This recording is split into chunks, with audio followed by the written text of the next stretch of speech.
오늘은 사실을 확정하는 방법인데요. 사실 또는 이 사실관계를 확정하는 방법에는 세 가지가 있습니다. 먼저 증명이 있고요. 그 다음에 추정, 간주라는 방법이 있어요.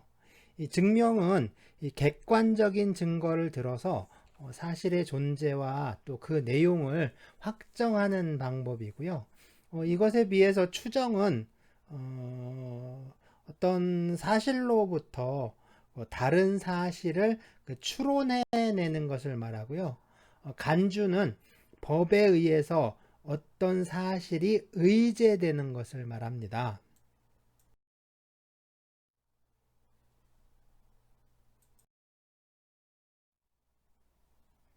이제 추정과 간주의 차이점을 알아볼 건데요.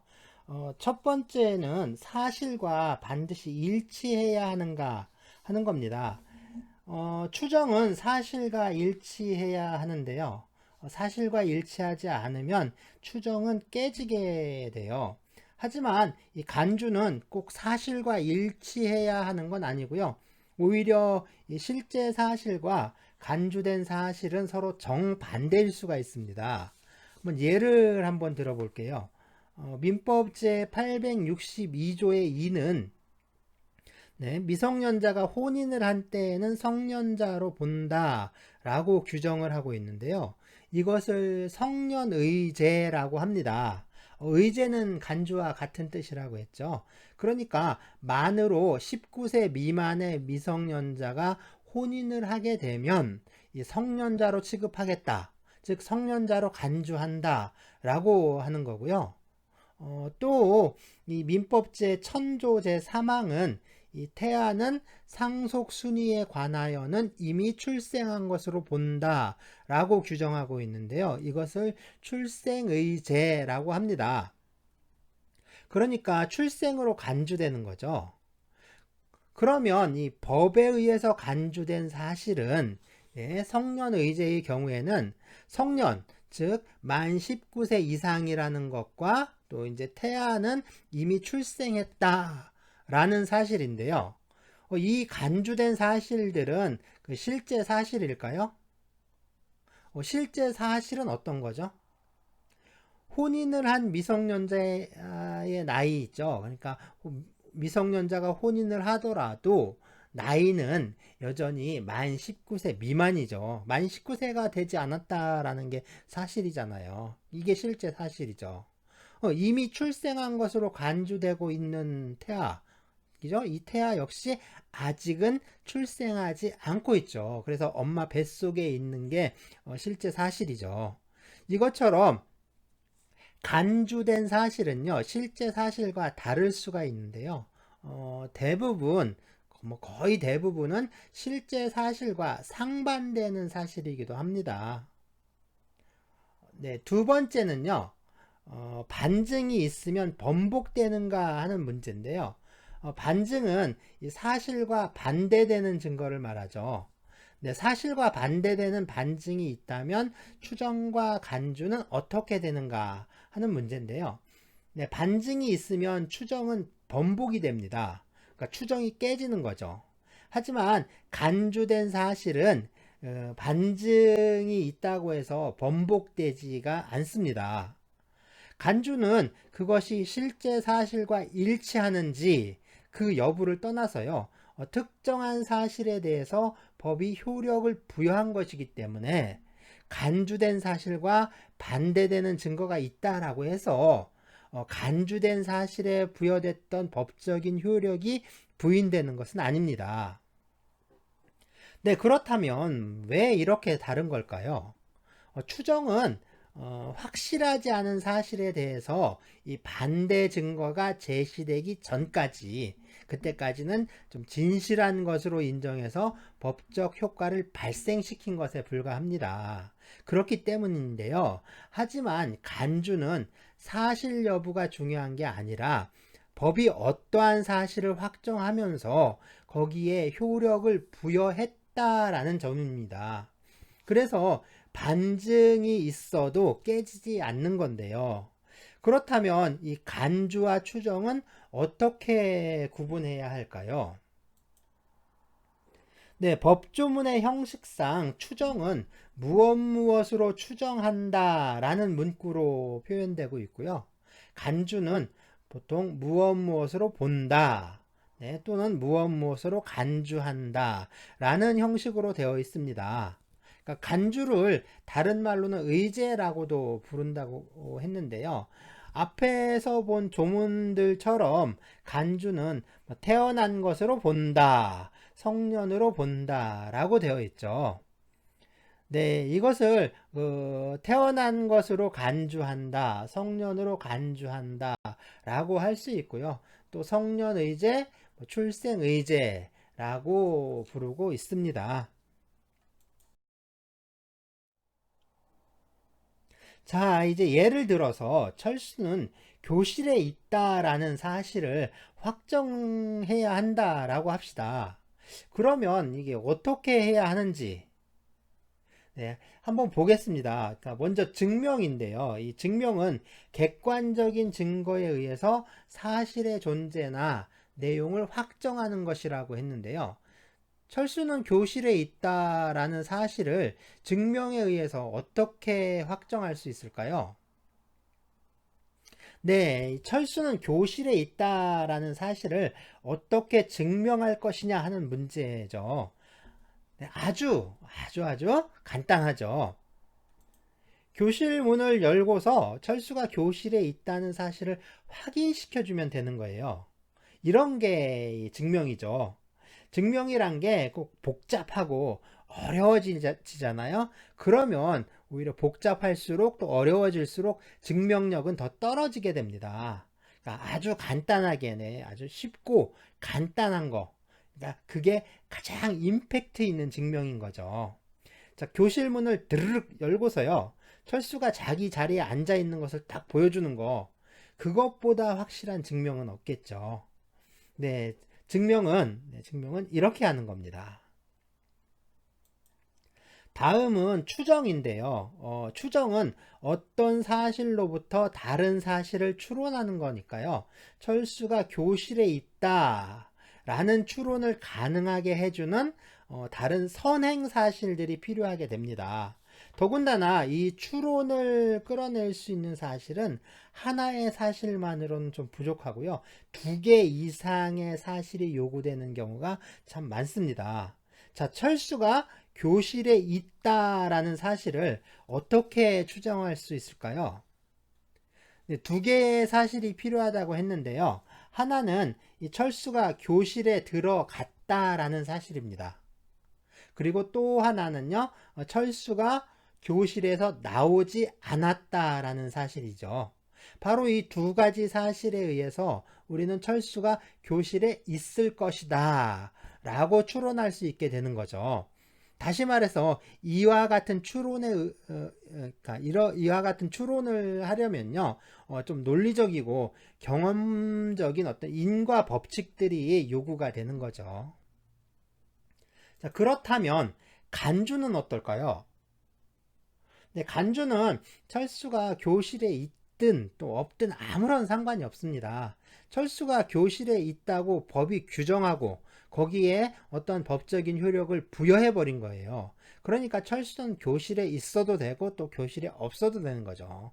사실 철수가 교실에 없어도 법은 철수가 교실에 있다라고 하는 겁니다. 자, 이런 게 이제 간주죠.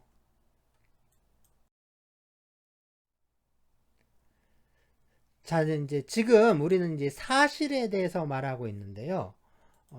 법을 적용하려면 먼저 구체적인 사실의 내용을 좀 확정해야 한다라고 했는데요. 이런 것들을 그러니까 라프트 프라게, 그러니까 사실 문제라고 하고요. 이러한 사실 문제에 대해서 그 사실을 규율하는 법규의 내용을 밝혀내는 것, 이것을 그러니까 레시트 프라게 법률 문제라고 합니다. 그런데 이 구체적인 사실이라고 해서 모든 사실이 다 문제가 되는 건 아니고요. 그러니까 이 사실 문제라는 건요, 법적으로 중요한 그 사실 내용을 확정하는 것이라고 할 수가 있는데요. 네, 이 법적으로 중요한 사실은 이 형식적인 측면에서 보자면요. 법률 요건 또는 뭐 구성 요건에 해당하는 사실이라고 좀 할 수가 있습니다.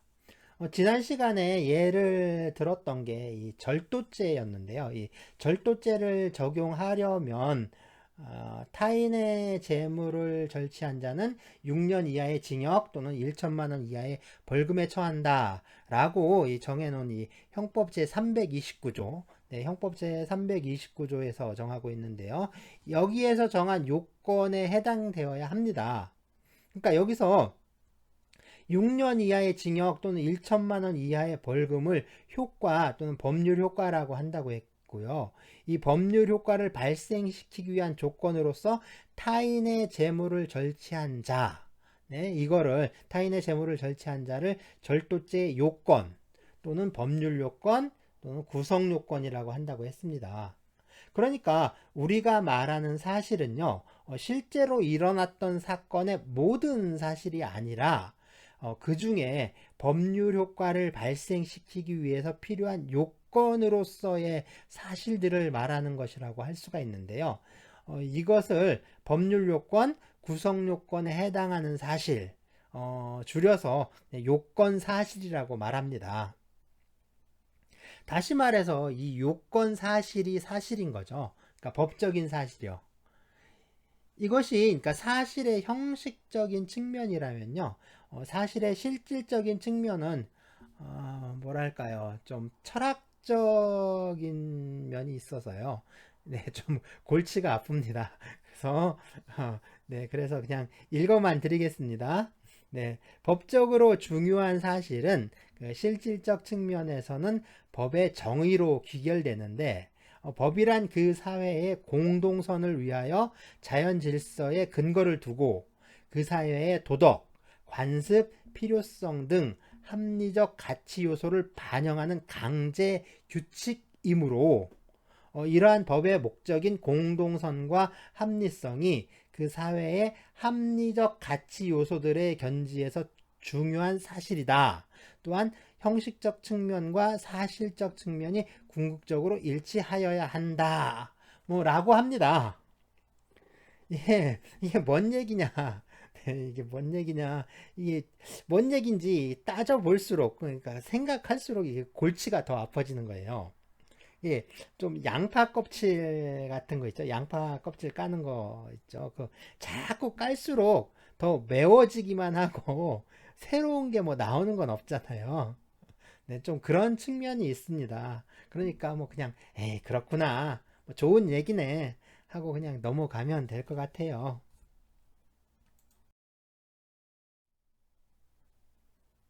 오늘 우리가 다룰 자료가요. 1차로 배포했던 1997년 대법원 판결문이 있고요. 그리고 그 사건의 원심 판결이 있죠. 또 이제 2차로 배포한 이 업무상 재해하고 관련이 됐던 이 대법원 판결이 또 이제 두 건 있었죠. 자, 먼저 1차 자료를 볼 건데요.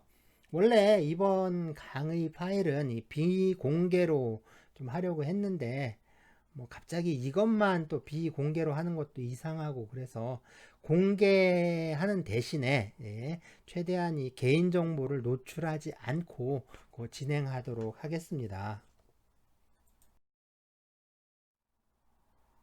자, 이 첫 번째 이 사건요. 이 사건은 교통사고를 다루고 있죠. 그래서 이 사건의 교통사고는 1992년 2월 18일 15시 50분 그러니까 오후 3시 50분경에 발생했습니다. 그리고 이 1992년 2월 18일은요. 찾아보시면 화요일이었고요. 음력으로는 정월 대보름인 음력 1월 15일이었습니다. 그런데 이 판결문에는 1992년 2월 18일 15시 50분경 교통사고가 일어났다라는 사실만 말하고 있죠. 그러니까 그날이 화요일이었고 또 정월 대보름이었다는 사실은 밝히고 있지를 않습니다. 그러니까 법원은 왜 이런 사실을 좀 간과한 걸까요? 당연히 1992년 2월 18일 15시 50분은 이 법적으로 중요한 사실이지만 그날이 화요일이었다라는 사실하고요. 정월 대보름이었다라는 사실은 법적으로 중요한 사실로 보지 않았기 때문에 그렇습니다. 그렇지만 우리는 이 법적으로 중요한 사실, 다시 말해서 이미 밝혀진 사실들로부터요, 좀 많은 사실을 추론할 수 있다라는 걸 알 수 있는데요. 그렇죠. 벌써 우리는 이 추정이란 작업을 통해서 두 개의 새로운 사실을 발견했죠. 또 그건 거의 이제 확실한 그 사실에 거의 일치하는 확실한 추정이라고 할 수 있죠. 그리고 이 추정된 사실들은 또 다른 사실의 추정에 큰 영향을 미칠 수 있다라는 점도 좀 간과해서는 안 됩니다. 자, 1992년 2월 달에, 네, 여러분들은 이제 무엇을 하고 계셨는지, 네, 한번 생각을 해볼까요? 네, 저는, 네, 전역을 좀 몇 달 앞두고, 예, 군 복무 중이었는데요. 그해 2월 초에 이 설날이 있었습니다. 그러니까 이 사건 교통사고가 발생하기 2주 전인 2월 4일 화요일이 설날이었는데요. 좀 사소해 보이지만 이런 것들이 다른 사실을 추정하는데 좀 중요한 단서가 될 수 있습니다. 자, 이제 다른 사실들을 볼까요? 예, 판결문을 좀 읽어 보셨으니까 어느 지역인지는 다들 아시죠? 그래서 뭐 구체적인 지명을 적거나 좀 말로도 이렇게 표시하지 않기로 했는데요. 네, 예, 사고가 일어난 장소는 네, 우리나라의 어느 지역에 있는 네, 어떤 그 시멘트 회사 앞에 있는 그 도로였죠. 네, 그리고 이 사건 교통사고는요, 이 승합차와 오토바이가 충돌하는 사고였고요. 그리고 승합차 운전자와 오토바이 운전자, 그리고 오토바이 동승자까지 이렇게 세 명이 이 사건 교통사고의 당사자들이었죠. 그러면 이 사건 교통사고로 좀 발생한 손해를 좀 살펴볼 텐데요. 먼저 이 승합차 운전자 측에는 이 재산상의 손해로요 88만 9,850원이 산정이 돼서 보험회사에서 이 승합차 운전자에게 지급을 했습니다. 네, 차량의 그 수리비 명목으로 지급됐는데요. 그러니까 차량 파손 외에 그 승합차 운전자에게 발생한 손해는, 그러니까 어떤 손해가 또 발생했는지는 이 판결문을 통해서는 전혀 알 수가 없는 상황이죠. 네, 그리고 이 사건 사고로 인해서요, 오토바이 운전자는 사망했고요. 네, 또 오토바이 동승자는 그 뇌 손상에, 그러니까 뇌가 손상되는 중상해를 입었죠. 그래서 치료비와 함께, 그러니까 여러 손해 항목들을 다 합산해서 이 손해배상금으로 1,803만 5,200원을 이 보험회사로부터 지급을 받았습니다. 사고의 정황상 이 승합차 운전자에게도 어느 정도 좀 신체적 손상이 발생했을 것이다 라고 좀 추정할 수 있는데요. 그렇죠. 그리고 또 이제 무엇보다 오토바이에 탑승한 쪽도 재산상 손해가 발생했는데 이것이 또 판결문에서는 손해로 산정되고 있지 않다라는 점, 뭐 이런 걸 알 수가 있죠. 네, 승합차 운전자 먼저 볼까요? 이 승합차 운전자는 뭐 아무런 부상을 입지 않았을 수도 있죠. 그런데 이 부상을 또 입은 경우라고 하면 어떨까요? 부상을 입었을 수도 있는데 부상을 입은 경우라고 해도 치료가 좀 필요한 정도, 뭐 그 정도는 아니었던 것 같아요. 그러니까 뭐 어떤 치료비가 나올 정도로 그 치료비가 좀 많이 나올 정도로 치료를 요하는 그런 정도는 아닌 좀 경미한 부상 뭐 이런 건 입었을 수도 있겠죠. 한편 이 오토바이 쪽의 재산상 손실 보면요. 이 사망한 그 오토바이 운전자가 사실 이 사건 교통사고에서 가장 큰 과실이 있기 때문에 뭐 따로 산정하지는 않은 것으로 좀 보입니다. 그렇게 이제 볼 수가 있고요.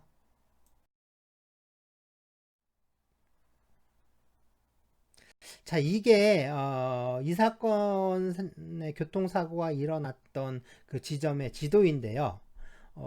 인터넷 환경이 참 많이 발달했죠, 요즘. 그래서 직접 가볼 수는 없지만, 네, 뭐 이런 서비스를 통해서 사고 현장을 좀 확인해 볼 수가 있습니다. 판결문을 읽고서 뭐 직접 지도를 찾아보신 분 계신가요? 네, 판결문을 읽고 한번 추정해 보세요 라고 제가 했는데 그렇게 말씀드렸는데 그렇다고 해서 머릿속으로만 이 생각을 하시면 안 되고요. 그 생각을 뒷받침할 만한 자료들을 좀 수집을 하고 또 분석을 해봐야 합니다. 그러니까 사실 우리 수업이란 게 어떠한 지식을 전달하는 게 아니라 좀 어떤 시각으로 어떻게 생각하는 것인가, 그러니까 어떤 방식으로 생각을 할 수 있는가라는 그 생각하는 방법을 배우는 것이다 라고 할 수가 있습니다. 그러니까 무엇보다 좀 단순히 그러니까 생각하는 방법이 아니라요. 좀 생각을 하는 방법이 아니라 그렇게 생각을 하기 위해서 좀 필요한 훈련을 하는 것이다 라고 할 수가 있는데요. 뭐 이런 걸 좀 고상한 말로, 예, 멋있는 말로 하면 이게 연구 방법론이니 또 뭐 이제 학문 방법론, 뭐 학문하는 방법, 뭐 이렇게 부르고 있는 거죠. 자, 여기가 다리입니다. 그러니까 판결문에 다리가 나오는데요. 여기가 다리고요. 그리고 여기가 그 교통사고가 발생한 지점입니다. 그냥 지도로 보니까 좀 감이 잘 안 오시죠? 그래서 한번 이 항공사진으로, 예, 위에서 찍은 항공사진으로 작성한 지도가 있는데요. 네, 그거 한번 볼까요? 네, 항공사진으로 좀 작성된 지도죠. 사고 장소에서 보면 이렇게 사고 장소 보면 이렇게 삼거리가 되는 거고요. 그리고 이 오토바이는 뭐 이렇게 이제 땡땡 계곡 쪽에서 시내 방면으로 진행을 했고요. 반대로 이 승합차는 네, 이쪽 이제 시내 방면에서 이 계곡 방면으로 이렇게 이제 진행을 하고 있었던 거죠.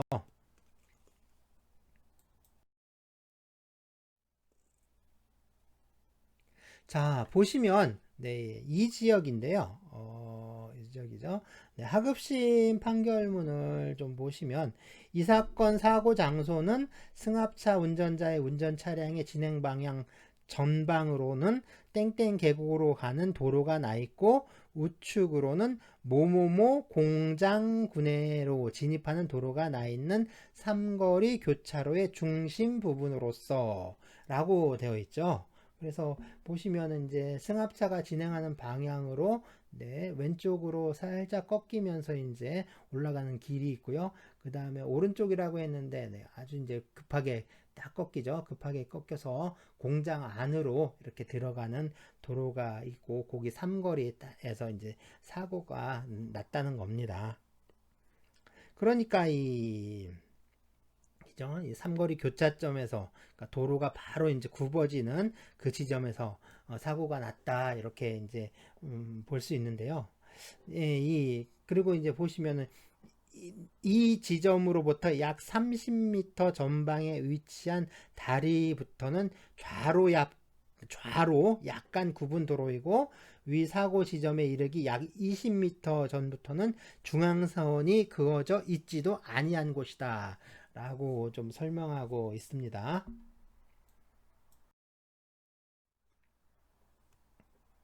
네, 이건 이 승합차 운전자의 시각에서 본 도로고요. 승합차가 진행하는 방향에서 여기가 다리가 있는 지점이고요. 네, 또 여기가 사고가 일어난 지점이 됩니다. 물론 이제 사고가 일어났던 이 1992년하고 좀 도로 상황이 좀 달라졌겠죠. 많이 이제 도로가 좀 넓어진 것 같잖아요. 편도 1차선의 도로였는데 지금 그거보다는 좀 많이 그 확장된 것 같기도 하고요. 자, 그래서 그렇지만 보시면 어쨌든 이 전체적인 구도는 뭐 이제 똑같았을 겁니다. 뭐 이렇게 보였을 것 같고요. 다리 쪽에서 이 도로가 네, 좌측으로 좀 굽어지고 있죠. 꺾이고 있습니다. 네, 오토바이 운전자의 시각에서 본 도로인데요. 어, 여기가 사고가 일어난 지점이고요. 또 오른쪽으로 보시면 도로가 이렇게 굽어지고 있습니다. 지금은 이 로드뷰를 촬영하는 그 차량의 뒤쪽으로 찍혀서 좀 그런데요. 오토바이는 이 지금 차량이 있는 쪽이 아니라 그죠? 뭐 옆에 이 오른쪽 차선으로 이렇게 진행을 해야 하는 거죠. 그래서 이제 오른쪽 차선으로 이렇게 진행을 해야 했는데 뭐 그러지 않았던 것 같습니다. 다시 이 승합차 시선인데요. 사고가 일어나는 장소로 진입하기 바로 전이라고 할 수가 있습니다. 판결문에 보시면 이 지점으로부터 약 30m 전방에 위치한 다리부터는 좌로 약간 굽은 도로이고 위 사고 지점에 이르기까지 약 20m 전부터는 중앙선이 그어져 있지도 아니한 곳이다 라고 했는데요. 이 사진 보면 좀 이해가 되시죠? 바로 이제 글자가 지금 있는 지점, 좀 그쯤이 좀 사고가 일어난 장소가 되겠고요. 또 이 지점이 그 다리로부터 보면 약 그 대략 한 30m 정도 되는 곳입니다. 그리고 이제 지금은 그 중앙선이 그어져 있는데요. 당시에 여기서 한 20m 전까지는 중앙선이 그어져 있지 않았다고 하죠. 그리고 이제 승합차 운전자 시각에서 보면 보시면은 그렇죠. 예, 승합차 운전자 시각에서 딱 보면 전방에서 그러니까 오토바이가 진입하는 것을 좀 충분히 목격할 수 있었던 상황이라는 걸, 그죠? 그런 상황이었다라는 걸 좀 알 수가 있는데요. 바로 좀 그러한 점 때문에 이 승합차 운전자에게도 사고에 대한 과실이 인정된 것이다 라고 할 수가 있겠습니다.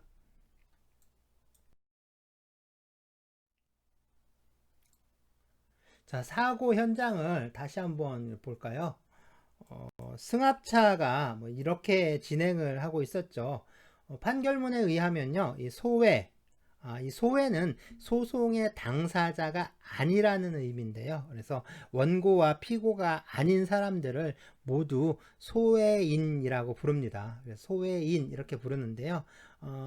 소외 1, 뭐 소외 2, 소외 3 이렇게 적혀 있잖아요. 이거는 그러니까 원래는 그 사람 이름이 적혀 있었어요. 그래서 소외 아무개라고 이렇게 적혀 있는데 그게 이제 대법원에서 그렇죠 이제 판례 조사위원들이 그 사람 이름을 지우고 거기에 대신 숫자를 적어 넣은 겁니다. 그러니까 개인 정보를 좀 보호한다는 취지에서 뭐 사람 이름을 뭐든지 삭제를 하고 이제 그걸 이제 그 숫자로 변경을 한 거죠. 그래서 소외 1, 소외 2 뭐 이런 식으로 이제 보이게 되는 거고요.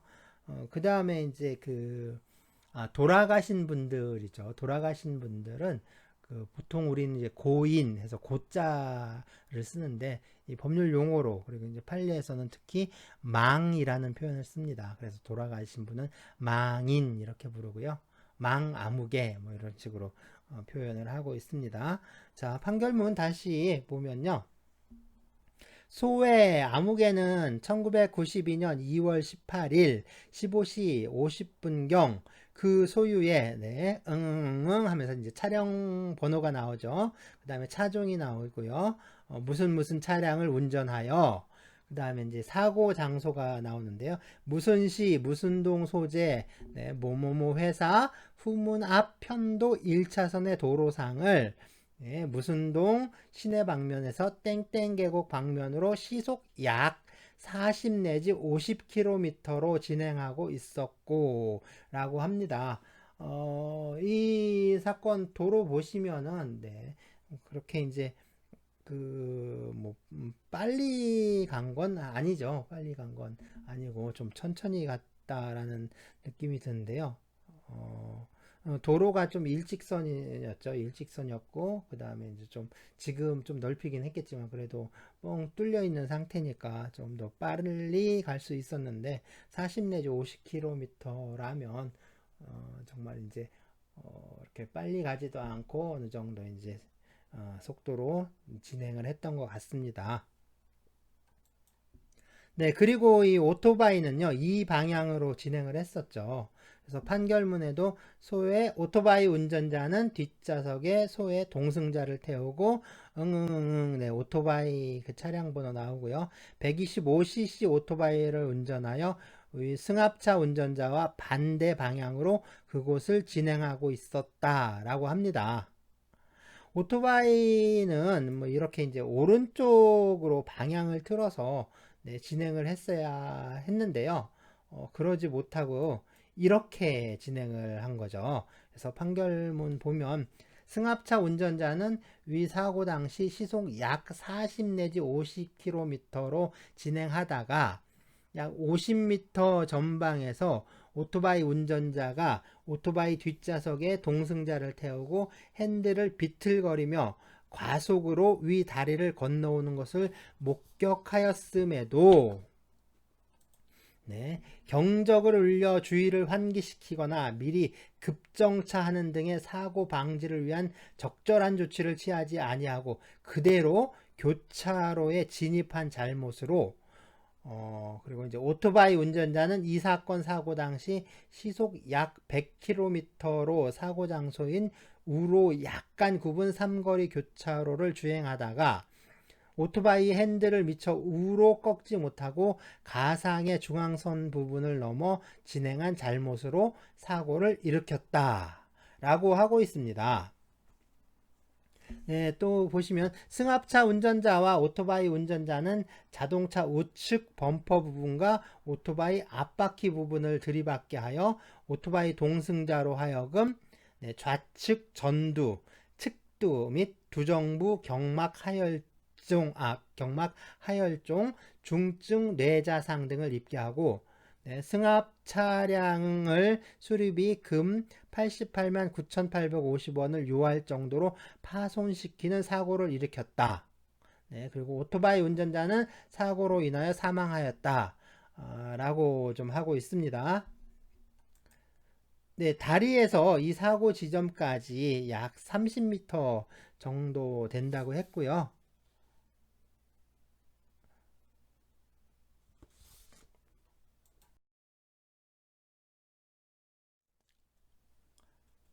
네, 정확하게 뭐 이 모델이었는지는 모르겠는데요.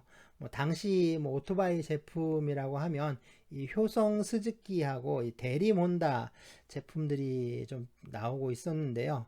125cc 오토바이였으면 아마 이런 오토바이였을 것으로 좀 보이는데요. 이거 말고도 이 경주용으로 쓰던 그 산악용 오토바이도 이제 125cc 모델도 있었는데 판결문에 별다른 표현 없이 그냥 125cc 오토바이다라고 한 걸 보면 뭐 그건 아닌 것 같고요. 그건 아닌 것 같고 뭐 이런 일반적인 모델의 오토바이였지 않나 뭐 이제 그런 생각이 좀 듭니다.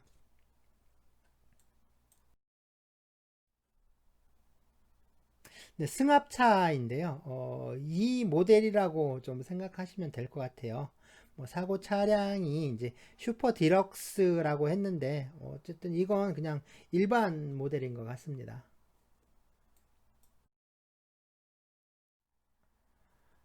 네, 이건 좀 신형 모델인데요. 거의 뭐 비슷하죠. 당시의 승합차들이 뭐 대부분 뭐 이런 형태였고요. 어, 자, 그런데 보시면 사고가 차량의 왼쪽이 아니라 이 오른쪽 범퍼에 충돌했다라고 하는데요.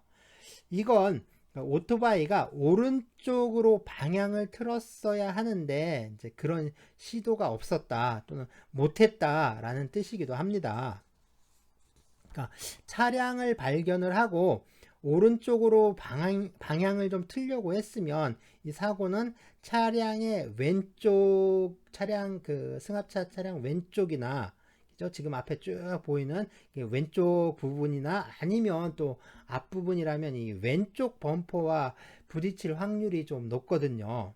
그런데 오토바이 진행 방향에서 좀 봤듯이 오토바이 핸들을 조작하지 못하고 그냥 직진을 해서 차량의 오른쪽 범퍼에 좀 부딪히게 된 겁니다. 물론 이 승합차 운전자가 달려오는 오토바이를 보고요, 사고를 좀 피하려고 핸들을 꺾는 바람에 이 오른쪽에 부딪힌 것이 아니냐 할 수도 있는데요. 그런데 뭐 그럴 가능성은 좀 거의 없어 보이죠. 우선 이 판결문에 그런 내용이 전혀 나오고 있지 않고요. 그 다음에 이 승합차 운전자가 핸들을 꺾는 바람에 이 차량의 오른편에 부딪혔다라고 하면요. 이 차량은 그러니까 중앙선을 넘어서 반대 차선으로 좀 옮겨가려고 했다라는 말이 되죠. 그런데 그게 좀 일반적인 건 아니죠. 통상 이 사고를 회피하려고 하면 이 중앙선을 넘어서 반대 차선으로 가기보다는요, 오히려 이 가장자리 방향으로 이동하려 하지 않았을까요? 그래서 이 승합차 운전자가 사고를 회피하려고 좀 핸들을 조작을 했다면 이 오른쪽이 아니라 왼쪽 범퍼 쪽에 좀 부딪히지 않았을까 하는 생각도 드는데요.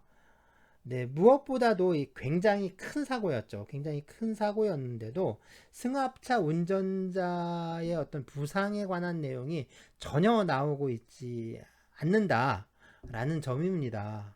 그러니까 승합차 운전자는 거의 다치지 않았거나 또는 다쳤더라도 보험회사에서 이 그러니까 보험회사에게 치료비를 청구할 수 있을 정도는 안 됐다라는 의미가 되는 거죠.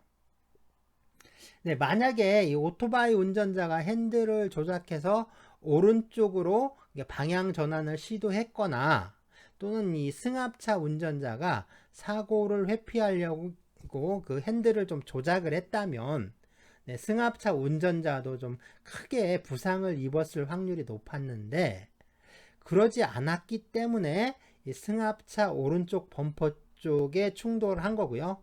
그리고 승합차 운전자는 그러니까 이제 전혀 부상을 당하지 않았거나 아니면 아주 좀 경미한 부상에 그쳤다라고 이렇게 추정할 수가 있는 거죠.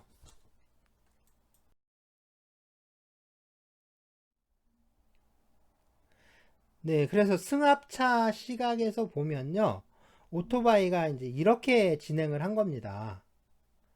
네, 그렇죠. 이렇게 이제 진행을 한 건데, 그런데 이 동승자가 있죠. 오토바이 동승자가 좀 부상한 상태를 보면요, 이 좌측 전두, 그러니까 왼쪽 머리 이제 앞부분이죠. 왼쪽 그러니까 앞머리 앞부분, 그 다음에 이 좌측 전두, 그리고 측두, 그러니까 측두 옆부분이죠. 왼쪽의 측두, 그 다음에 네, 두정부, 그러니까 정수리 부분입니다. 여기에 이 경막 하열종이 생겼다고 하는데요. 이게 이제 뭐냐면 사고로 이렇게 이제 외상 같은 거, 압력 같은 거 입으면 머리에 이렇게 충격을 받으면 그 안에서 출혈이 생기잖아요. 그래서 이제 뇌 안에서 이제 출혈이 생겨서 이게 뇌 속에서 피가 고여서 이 혈종이 생겼다라는 뜻입니다. 그러니까 피떡이 진 거죠, 한마디로.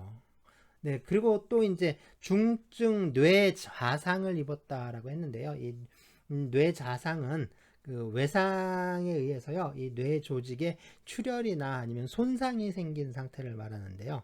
그래서 그러면 이게 이제 뇌가 좀 부어오르고 이 뇌 척수에게 좀 혈액이 섞여 나오기 시작합니다. 그리고 이제 단백질도 이제 증가한다라고 하는데요.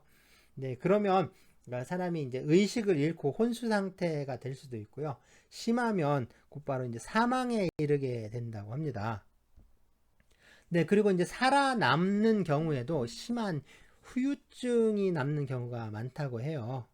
그러니까 이 오토바이 동승자가 매우 좀 심각한 중증 상해를 입었다라는 걸 좀 우리가 알 수가 있는데요. 그런데 이런 상처들이 좀 왼쪽에 편중되어 나타나고 있죠. 다 왼쪽으로 나타나고 있잖아요. 그럼 이건 그 오토바이가 승합차와 충돌을 한 후에 이렇게 이제 왼쪽으로 넘어졌다라는 걸 알게 해주는 거죠. 그러니까 오토바이 진행 방향에서 보면 그 진행 방향에서 그 왼쪽으로 넘어진 거죠. 그러니까 그 오토바이 운전자가 이게 차선에 맞춰서 이 차선에 따라서 그 오토바이 핸들을 오른쪽으로 조작하지 않았다 또는 이제 못했다, 전혀 이제 핸들 조작을 못했다, 그런 사실을 알려주는 이게 증거라고 할 수가 있습니다. 네, 여러분들 그 대부분 이 오토바이 운전자와 이 동승자의 나이가 19세 또는 20세라고 추정을 했고요. 성별은 오토바이 운전자는 남자, 그리고 동승자의 경우도 남자라는 견해가 좀 우세했는데요.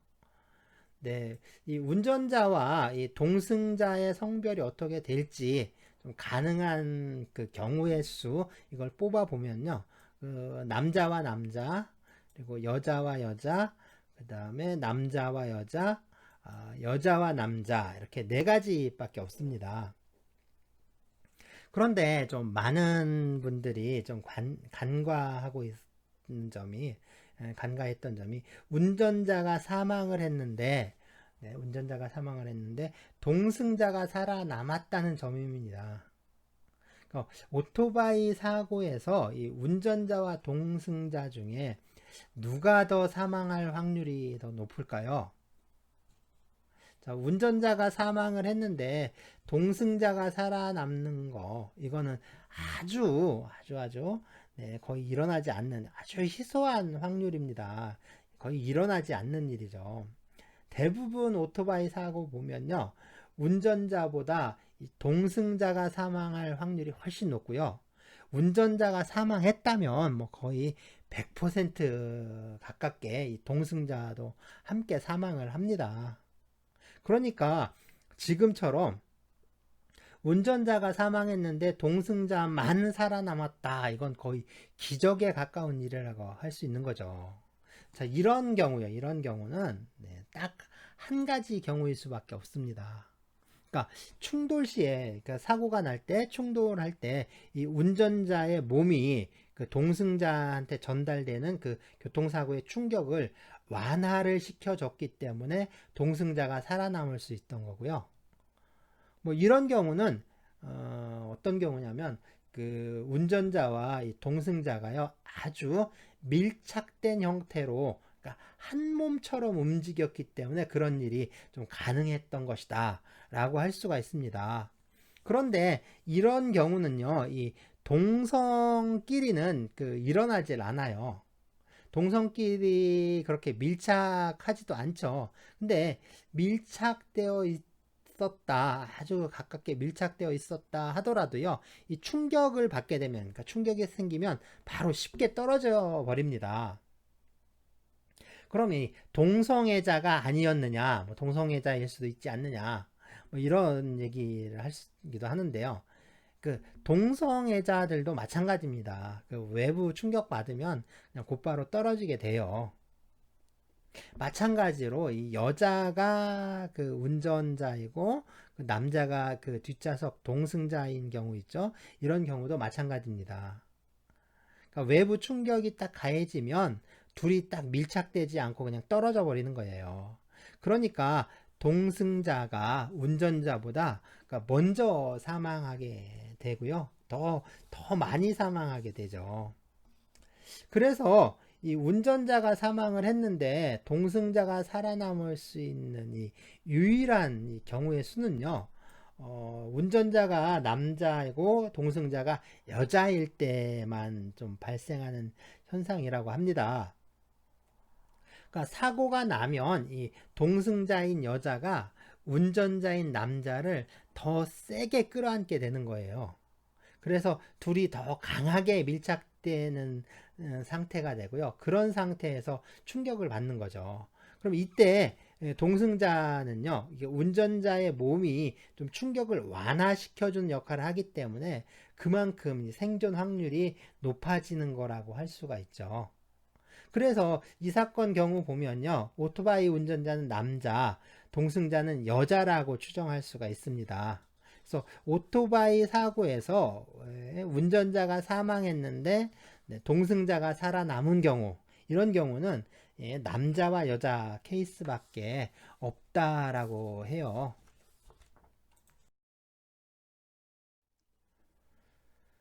자, 그래서 이 사건 법률적으로 한번 정리를 해 보면요. 먼저 승합차 운전자가 있고요. 그리고 오토바이에 타고 있던 오토바이 운전자, 그리고 동승자가 있습니다. 이 교통사고로 오토바이 운전자는 사망했고요. 동승자는 중증 상해를 입었죠. 네, 이 사람들이 이 사건 사고의 당사자들인데요. 이 사건에는 뭐 이 사람들 말고 다른 또 관련된 사람들이 좀 많이 있죠. 네, 승합차의 보험회사가 있고요. 오토바이 운전자의 부모와 그 다음에 동승자의 부모가 있습니다. 보험회사에서는요, 이 승합차 운전자가 입은 이 재산상 손해로 차량 수리비 88만 9,850원을 보험금으로 지급을 합니다.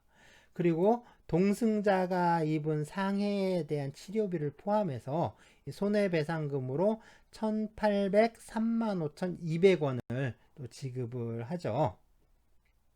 그런데 이 사고 보시면은 오토바이 운전자하고 승합차의 운전자의 좀 과실이 서로 이제 경합을 해서 두 개가 합쳐져서 좀 사고가 발생한 경우라고 할 수가 있습니다. 그러니까 승합차 운전자와 이 오토바이 운전자의 공동 과실에 의해서 발생한 사고다라고 할 수 있는 거죠. 그렇기 때문에 이 승합차 운전자뿐만 아니라 이 오토바이 운전자에게도 손해를 배상할 책임이 좀 있는데요. 그런데 오토바이 운전자가 사망을 했으니까 그 책임은 이 상속 순위에 따라 직계 존속인 운전자의 부모에게 상속됐습니다. 직계 존속인 부모가 상속인이 됐다라는 점에서 좀 미루어서 살펴보면요.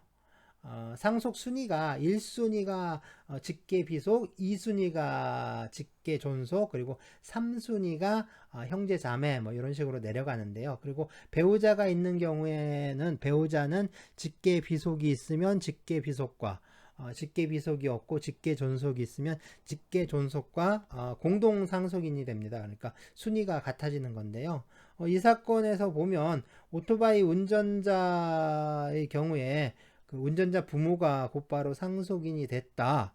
라고 하는 점은요, 결국에 오토바이 운전자에게는 직계 비속인 자녀나 뭐 손자녀가 없었다라는 점, 그 다음에 배우자도 없었다라는 사실을 우리가 알 수가 있습니다. 이 사건에서 결국에 이 손해배상 책임을 부담하는 사람은요, 이 승합차 운전자와 오토바이 운전자의 부모가 되는데요. 그래서 과실 비율이 25대 75였으니까 승합차 운전자가 25%, 그 다음에 운전자 부모가 75%를 부담을 해야 하는데요. 그런데 이 승합차 운전자가 가입을 한 이 보험회사에서 그 모든 손해를 다 부담을 한 거죠. 그래서 이 승합차 운전자의 이 보험회사에서 운전자 부모를 좀 상대로 해서 그렇죠. 이제 뭐냐면 보험회사가 그 모든 손해를 다 부담했으니까. 그래서 오토바이 운전자의 부모가 부담해야 할 몫까지 모두 또 갚아준 거잖아요. 그러니까 이 보험회사에서 그 오토바이 운전자의 이제 오토바이 운전자 부모한테 당신들이 부담했어야 하는 채무액을 그 채무를 우리가 부담을 했으니까 그 당신들이 부담했어야 하는 목 그거를 그 상환해라. 그러니까 구상권을 행사를 한 것이다라고 할 수가 있습니다. 이게 이 사건의 좀 핵심적인 쟁점인 건데요. 바로 좀 여기에서 오토바이 운전자하고 이 동승자의 좀 연령을 추정할 수 있는 단서들이 나오기 시작을 합니다. 그래서 이 사건 사고가 일어났던 게 1992년 2월 18일이었죠. 그 다음에 보험회사에서 이 승합차 운전자에게 이 보험금을 지급한 게 같은 해 5월 14일, 5월 18일, 5월 19일이었습니다. 그리고 이 피해자인 오토바이 동승자에게 그 사고 보험금으로 225만 5,760원을 지급한 게 1994년 12월 30일이었고요. 네, 또 손해배상금을 1,803만 5,200원으로 합의를 하고요. 차액이죠. 이미 222만 5,560원을 이제 지급을 했으니까 그 차액인 이 1,577만 9,440원을 지급한 게 1995년 2월 3일입니다. 그래서 이 사고가 난 지 거의 3년이나 지난 거죠. 그런데요, 여기서 좀 주의 깊게 봐야 할 게 나오는데요. 바로 이 오토바이 동승자의 부모가 이 동승자를 대리하고 있다라는 표현입니다. 그래서 이 대리하고 있다라는 표현이 계속 나오죠. 그래서 이 대리에는요, 법률의 규정에 의해서 대리권이 발생하는 법정 대리가 있고요. 위임 계약에 의해서 발생하는 임의 대리가 있습니다.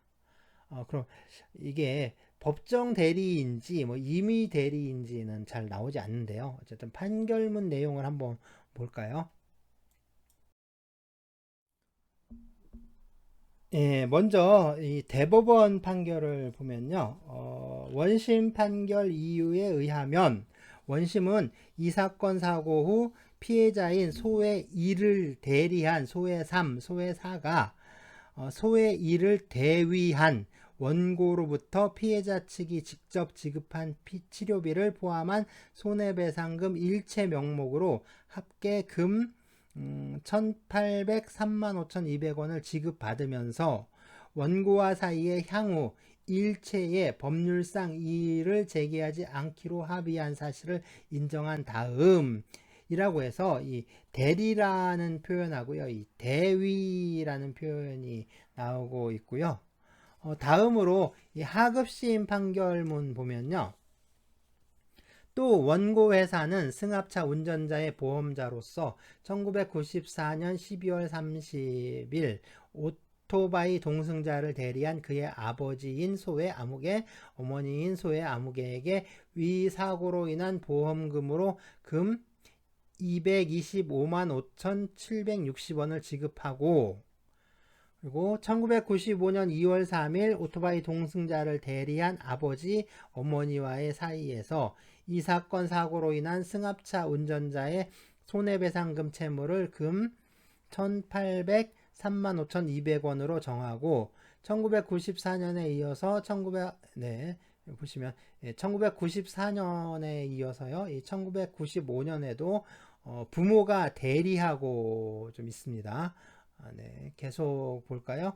그날 오토바이 동승자에게 나머지 보험금 1,577만 9,440원 을 지급하였으며 그리고 이제 괄호 안에는 그 수령은 어머니가 피해 오토바이 동승자를 대행하였다라고 좀 적고 있죠.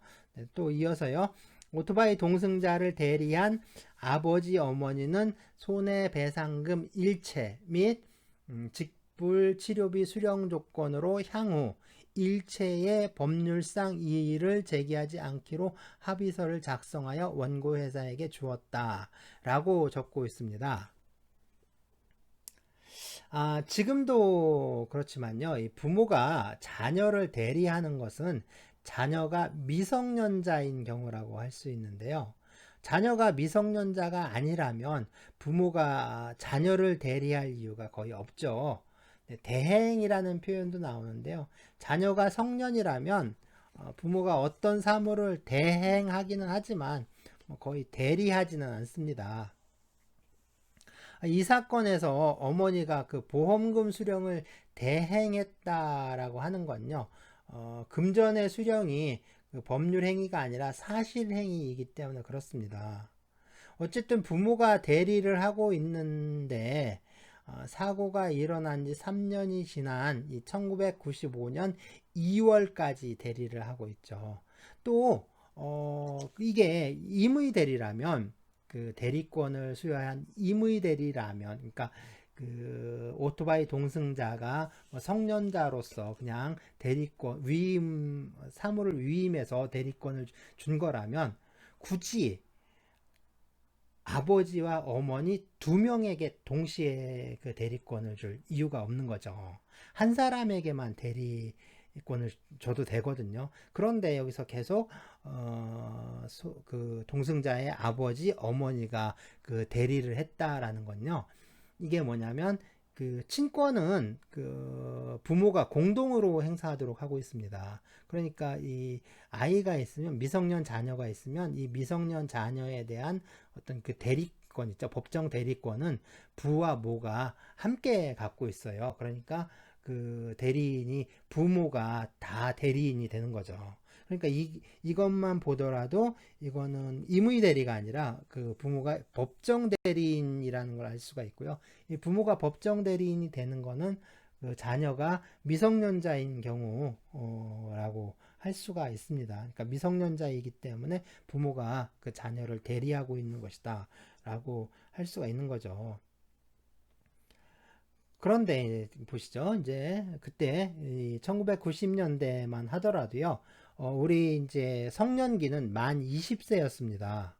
그러니까 오토바이 동승자는 이 그죠? 마지막 그 손해배상금을 수령했던 1995년 2월 3일까지, 그러니까 1995년 2월 3일까지 만 20세가 되지 않았다라는 얘기가 되는 거죠. 그러면 아무리 나이가 많다, 진짜 나이를 많이 치더라도 1995년 이 오토바이 동승자 나이는 만 19세예요. 아무리 나이가 많아도 그 만 19세밖에 안 된 거죠. 그 만 19세 이하였다라는 얘기입니다. 그러면 이 사고가 발생한 게 이 손해배상에 대한 합의가 있었던 그때보다 3년 전의 일이니까 사고 당시에 이 친구는 나이가 많아도 만 16세밖에 안 되는 거죠. 그러니까 만 16세 이하였다라는 얘기가 됩니다. 그렇죠. 네, 만 19세, 만 20세로 간단하게 추정할 수 있는 게 아니라 간단하게 이 대리라는 그 대리 제도에 대해서 분석하고 좀 파악이 된다면 이렇게 이제 이 친구 나이가 만 16세 이하였다라는 게 좀 추정이 되는 거죠. 그러니까 우리 나이로 친다면, 우리식 나이로 친다면 17살? 그러니까 설이 지났으니까 설 지난 것까지 치자면 뭐 잘해야 18살인 거죠. 아무리 많아도 18살이었던 거예요. 그러니까 지금 보면 그 나이가 많다라고 하더라도 고등학교 1학년 아니면 뭐 2학년으로 올라가는 뭐 그때쯤인 거죠. 근데 이제 어느 정도 좀 감이 잡히시죠? 그러니까 고등학교 1학년 아니면 중학교 3학년 뭐 더 어릴 수도 있었고요. 네, 그렇습니다. 그러니까 네, 이렇게 좀 추정을 할 수 있는데, 이 승합차 운전자 있죠. 이 승합차 운전자의 경우에는 이 성별이나 연령을 좀 정확하게 추정할 만한 근거가 희박한데요. 3, 40대 남자로 많이 추정하셨는데 아마 그럴 가능성이 높습니다. 그럴 가능성은 높은데 이게 확실하지는 않아요. 다만 이 승합차를 소유하고 있고 또 평일 오후 시간에 오후 시간에 승합차를 운전해서 또 계곡 방향으로 가고 있었다. 뭐 이런 점들 보면 이게 이제 이 승합차를 운전하는 게 이 사람의 직업과 연관이 있을 것이다 라는 정도, 이 정도의 추정은 가능한데 뭐 그 이상은 좀 무리입니다. 그러니까 좀 뭐 찍는 기분인 거죠. 네, 그리고 이제 오토바이 동승자의 성별이나 연령은 어느 정도 좀 뚜렷하게 윤곽이 잡히시죠. 아마 오토바이 운전자 나이도 이 동승자와 좀 비슷했던 것으로 추정할 수 있는데요.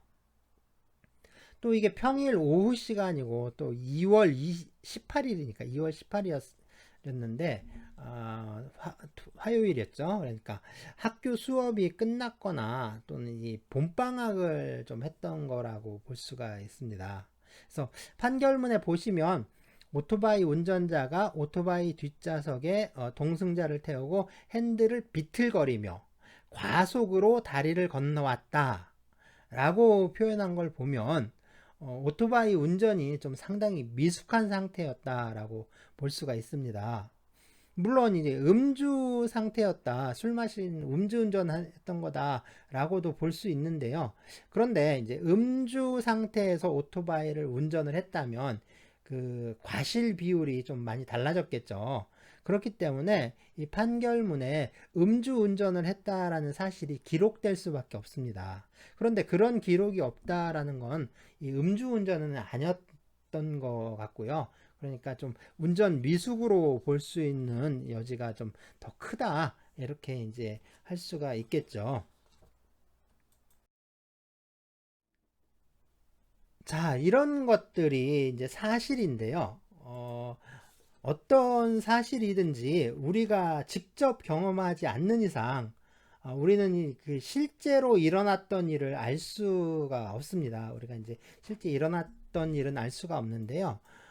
우리한테 이 전달되는 사실은 그러니까 실제로 일어났던 그 사실이 아니라요.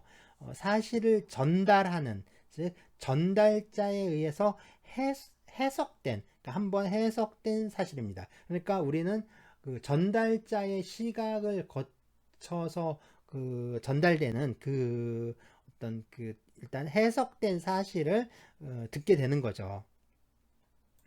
네, 마찬가지로 우리가 판례를 통해서 우리가 접하게 되는 사실 역시요, 법관에 의해서 해석된 사실이라는 점입니다. 그런데 이 법관이 해석한 사실은요, 그 사건에서 발생한 그 사실의 전모가 아니라 법관이 판단해야 하는 어떤 법률적 쟁점에 따라 선택되고 해석되는, 즉 법적으로 중요한 사실이라는 점입니다. 그러니까 이 법적으로 중요하다는 게 모든 사람들한테 중요하다는 게 아니라 그 법관에게 중요했던 사실인 거죠. 그러니까 이 사건을 지금 본 이 사건 담당했던 법관들은요, 이 사고 당사자들의 성별이라든가 연령, 직업 이런 건 물론 알고 있었을 겁니다. 하지만 그들은 이러한 사실을 모두 소거해 버리죠. 그러니까 지워버린 거죠. 그러니까 바로 이제 자신이 판단해야 하는 이 법률적 쟁점에서 이 승합차 운전자의 뭐 나이라든가 뭐 직업이라든가 뭐 오토바이 운전자나 동승자의 뭐 성별이 어떻게 되느냐 뭐 이런 건 아무런 의미가 없었던 거죠. 아무런 의미가 없었던 겁니다. 그래서 지워버린 거예요. 그런데 우리는 사례를 분석을 하면서 판사가 지워버린 이 사실들이 필요할 수도 있습니다. 그러면 네, 이럴 땐 어떻게 해야 할까요?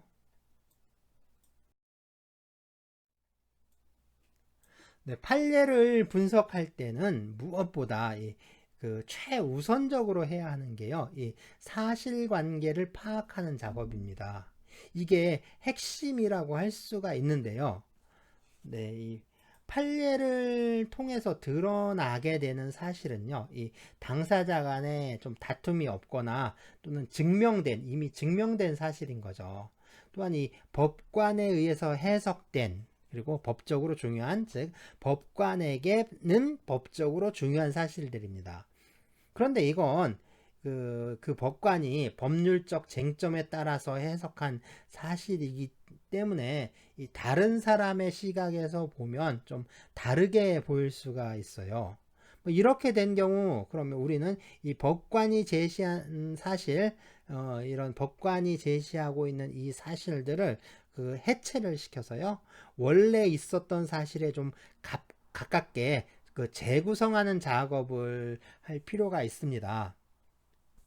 네, 바로 이제 좀 지금과 같은 방법들에 의해서 이루어지는 건데요. 그러니까 근데 이제 지금 한 건 좀, 좀 뭐랄까, 좀 오버한 측면이 있고요. 어쨌든 그 재구성을 해야 할 필요가 있습니다. 그래서 이 어떤 방법에 의하냐면요, 이 객관적 경험 법칙이나 또 인과 법칙에 따라 이 사건을 또 재구성하는 건데요.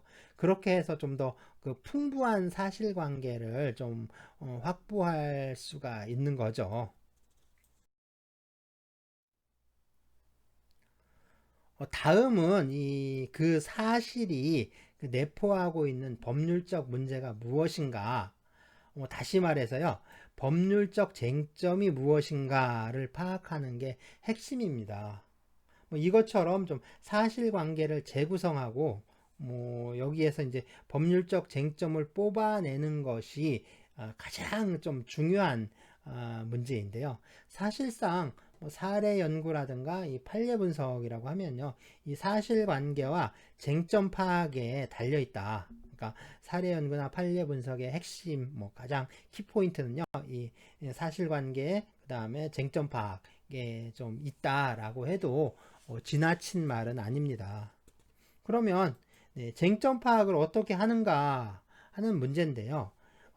이건 그 사건의 그 당사자들 있죠. 그 사건 당사자들 사이에 권리 관계, 그러니까 또는 이제 권리와 의무의 관계, 뭐 이런 것들 있죠. 그래서 이 권리 관계를 파악하는 작업을 통해서 좀 구체화 시킬 수가 있습니다.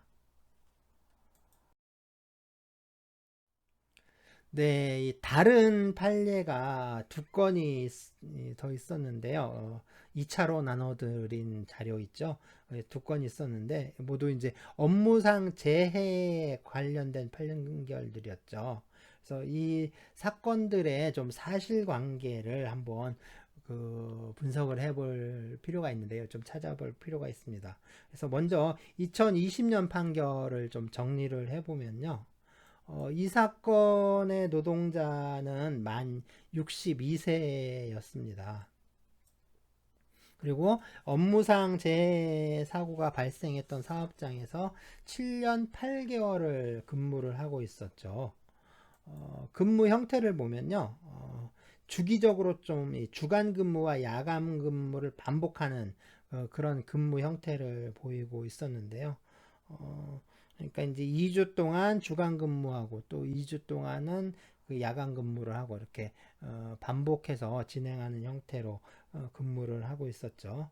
그래서 주간에 2주간 그 휴일 없이 근무를 하고요. 그런 다음에 이틀을 쉰 다음에, 그러니까 이제 12일을 근무를 하고 12일 동안 그 풀로 근무를 하고 그 다음에 이틀 쉬고 다시 그 야간에 또 2주간 근무를 하고요. 그러니까 또 이제 12일간 근무를 하고 그리고 또 이틀 휴식을 취하고 다시 또 주간 근무를 하는 그런 패턴으로 근무를 하게 된 건데요. 이분 이 노동시간 보면 주간 근무할 때는 뭐 하루 평균 11시간 30분 근무를 하고요. 야간조일 때, 그 야간 근무할 때는 그죠? 하루 평균 12시간 30분을 근무를 한답니다. 상당히 좀 장시간 노동이죠.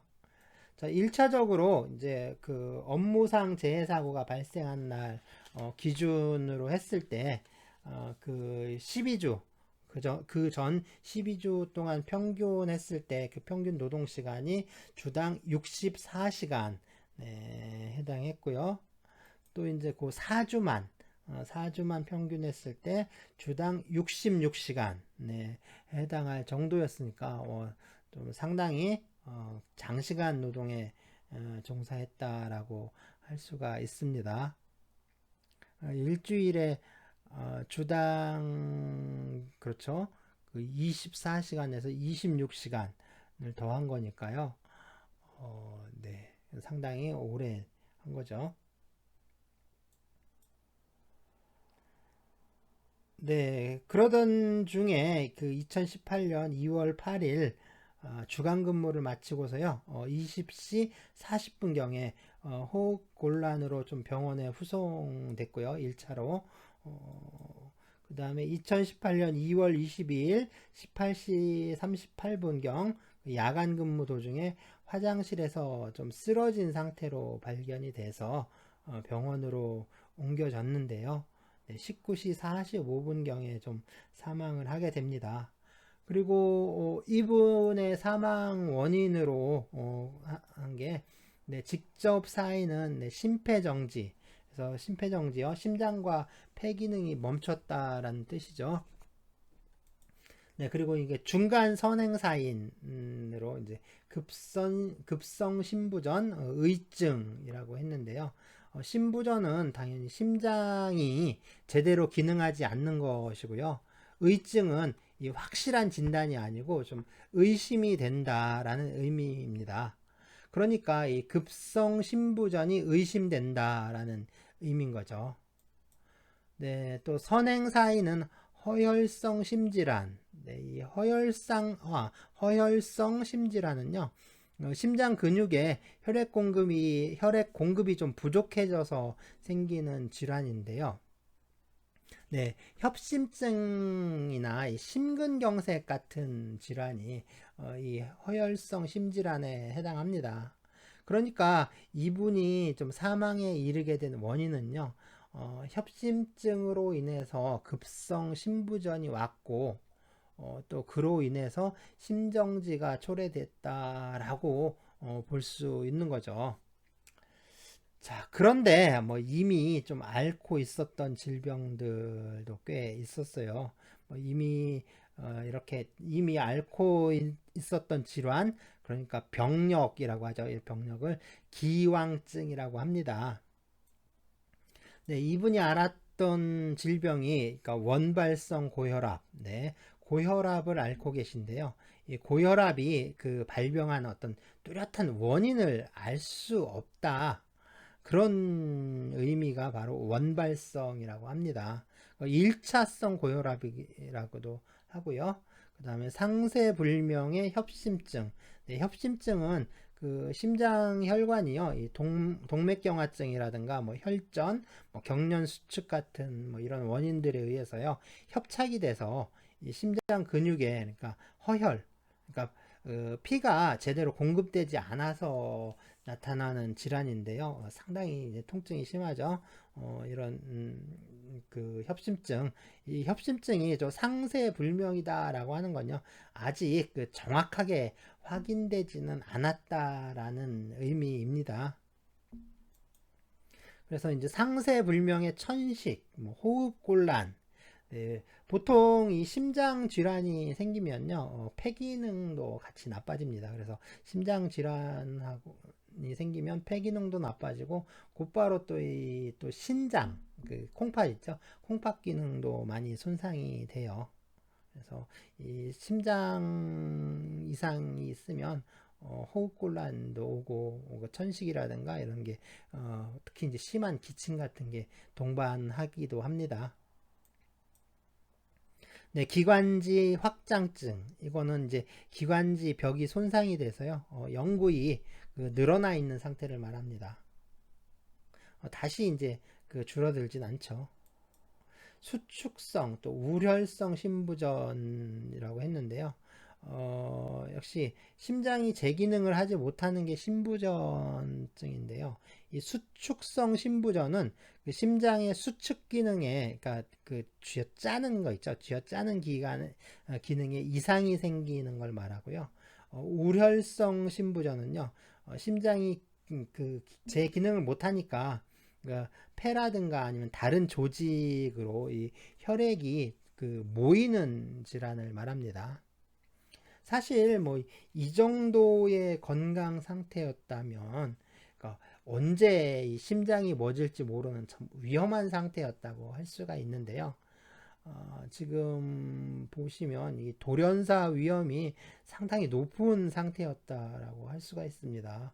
그러니까 이제 그런 위험한 상태에서 계속 작업을 하다가 과로에 의해서, 또 추운 날씨잖아요. 추운 날씨에 오래 힘든 작업을 하다 보니까 갑작스럽게 이제 그 보통 저기죠, 이제 그러니까 부정맥 같은 게 발생을 해서 그 심장 박동이 이제 제대로 되지 않으면 갑자기 이제 심장이 멈춰 버리기도 하는데요. 바로 그렇게 이제 심정지가 오지 않았나, 뭐 이렇게 추정을 할 수가 있을 것 같습니다.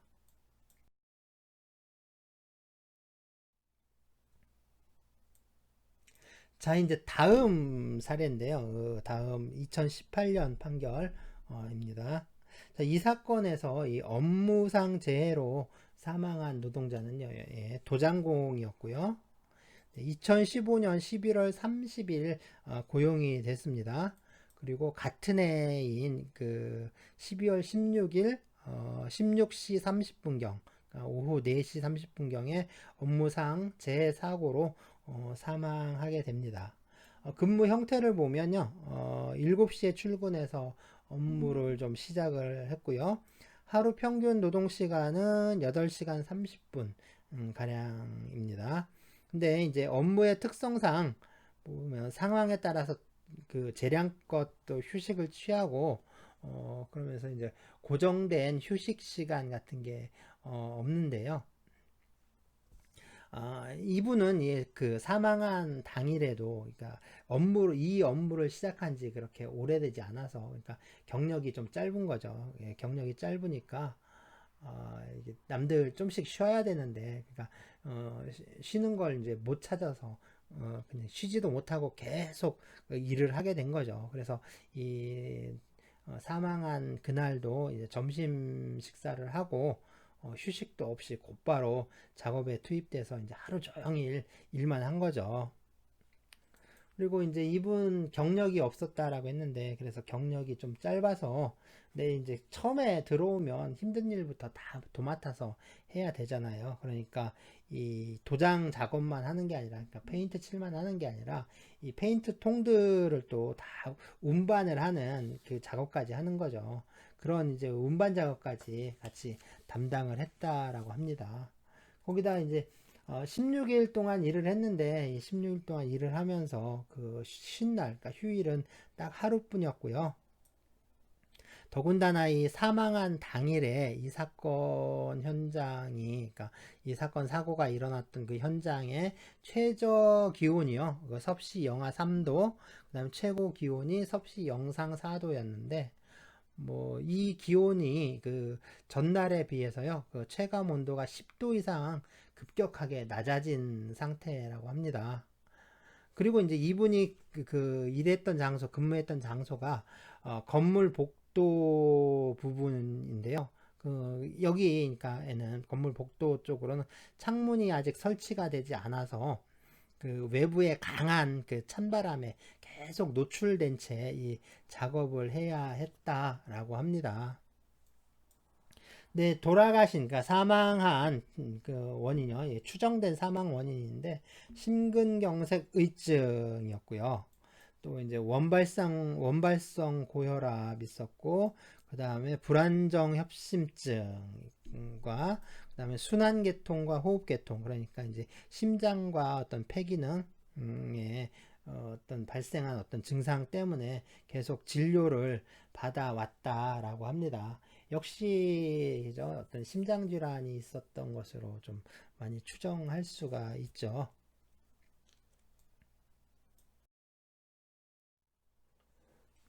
자, 이제 그렇다면요. 이 사건들에서 법률적 쟁점은 무엇인지, 그죠? 법률적 쟁점이 무엇일까? 뭐 이런 게 이제 문제가 되는 거죠. 자, 모두 보시면 업무상 재해 사건인데 업무상 재해로 이 노동자가 사망한 사건들입니다. 또, 네, 과로사 사건들이기도 하죠. 네, 과로사 카로시라고도 하는데요. 네, 이제 과로사 사건들입니다. 그러니까 지나친 업무로 인해서 그 이제 피로가 누적되어서 나타났다 하는 뭐 특징들이 좀 있고요. 또 다른 특징은 네, 좀 보시면 과로사의 경우 대부분 그런데요. 이 기왕증을 앓고 있었다라는 점입니다. 그러니까 이 노동자들의 사망은요. 이미 앓고 있었던 기왕증이 그 직접적인 원인이 되었다라는 점이 좀 특색이 있고요. 자, 그렇다면요.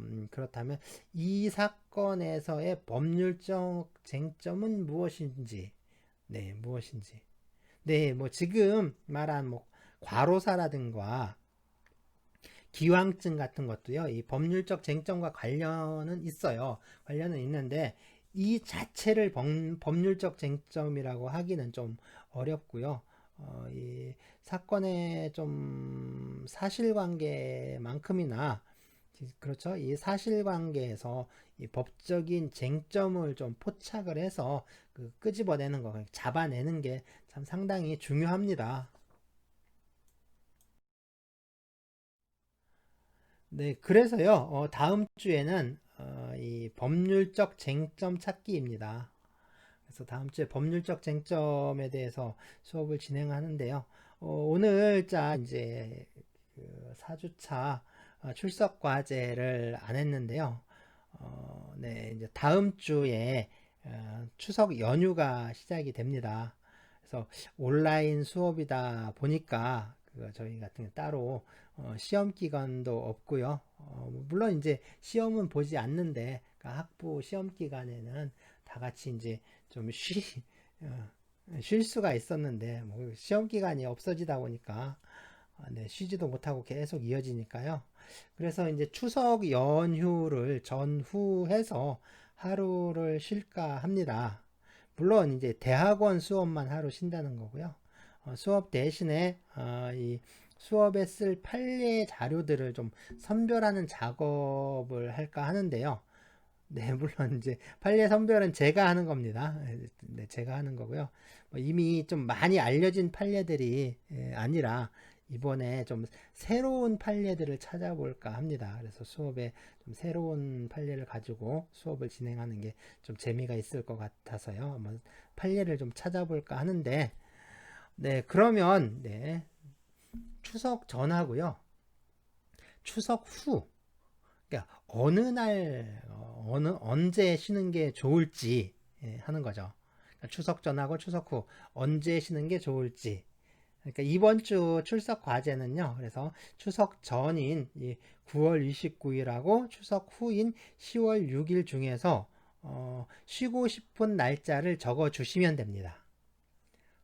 뭐 이런 경우 보시면 꼭 이틀 다라고 적으시는 분들 계세요. 그러니까 둘 중에 하루 그 언제 쉬면 좋을까요? 그러면 이틀 다라고 이렇게 많이 적으시는 분들 계신데 네, 설문조사 그러니까 설문조사를 하는 의미도 있으니까 꼭 날짜로 적어 주시기 바랍니다. 날짜로 적어 주시는데요. 네, 이틀 다 적으시면 뭐 이틀 다 적으신다면 그러니까 처음 적은 날짜로 카운트를 하겠습니다.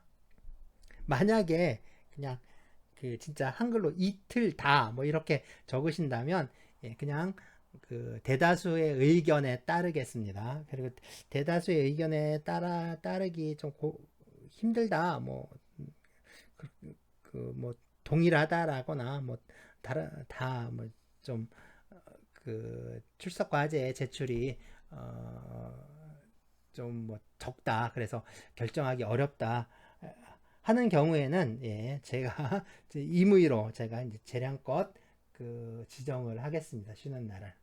네. 어쨌든 그 9월 29일과 10월 6일 중에 하루 쉬었으면 하는 날 네, 그날 날짜를 적어 주시면 됩니다. 예, 4주차 출석 과제입니다.